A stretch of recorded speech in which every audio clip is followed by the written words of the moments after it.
Are blessed because god chose you from your family.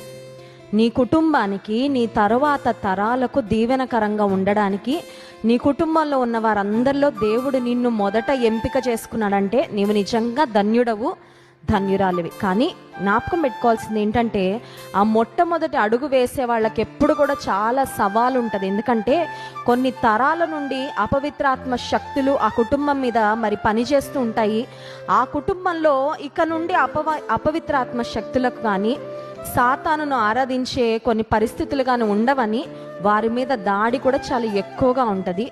Let me tell you, నీ యొక్క ప్రయాసకు, నీ ప్రార్థనకు, నీ కన్నీటికి గొప్ప ప్రతిఫలం ఉంటుంది.